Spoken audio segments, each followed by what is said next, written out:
Campus এক একটি দুর্গে পরিণত হয়েছিল। আমরা দেখেছি প্রত্যেকটি ক্যাম্পাস থেকে কিভাবে ছাত্রলীগের সন্ত্রাসীদেরকে বিতাড়িত করা হয়েছিল। সেই যে বিপ্লবের স্ফুলিঙ্গ বাংলাদেশের মাটিতে জ্বলেছিল, সেই বিপ্লবের স্ফুলিঙ্গ এখনো বাংলার মানুষের মধ্যে রয়েছে। এই বাংলার মানুষ আমরা আর আওয়ামী ফাঁসিবাদতন্ত্র চাই না। বিচার অবিলম্বে বাংলার মাটিতে বাস্তবায়ন করতে হবে। এই প্রত্যয় ব্যক্ত করে আজকে আমার বক্তব্য এখানে শেষ করছি। ইনকিলাব জিন্দাবাদ, জাতীয় ছাত্র শক্তি জিন্দাবাদ।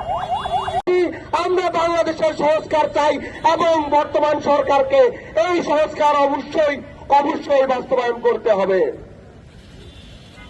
প্রিয় উপস্থিতি, আমরা দেখতে পারি সংসদে বিএনপি এবং তার যে প্রধানমন্ত্রী সহ স্বরাষ্ট্রমন্ত্রী, তারা বারবার নিজেদেরকে জুলাইয়ের পক্ষ শক্তি হিসেবে হাজির করেন, বারবার নিজেদেরকে জুলাইয়ের পক্ষ শক্তি হিসেবে জাহির করেন।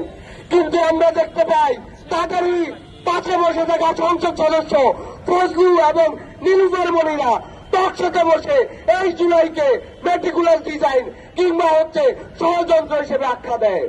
এই ফজলু তিনি টকশোতে বসে মিডিয়ার সামনে বলেন যে জুলাই নাকি রাজাকারদের দ্বারা সংগঠিত হয়েছিল।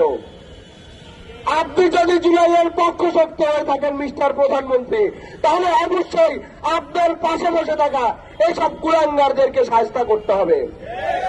16 বছর তোমাদের অবস্থা কি ছিল আমরা দেখেছি। তোমরা এত বড় হনু হয়ে যাও নাই যে তোমরা এনসিপিকে বিপ্লবীদেরকে আপনার মাটিতে নিষিদ্ধ করতে পারবা। আমরা বিএনপিকে এবং বর্তমান সরকারকে স্পষ্ট ভাষায় বলে দিতে চাই, এখানে কোনো দ্বিচারিতা চলবে না। আপনারা অলরেডি গণভোট নিয়ে বাংলাদেশের মানুষের সাথে প্রতারণা করেছেন।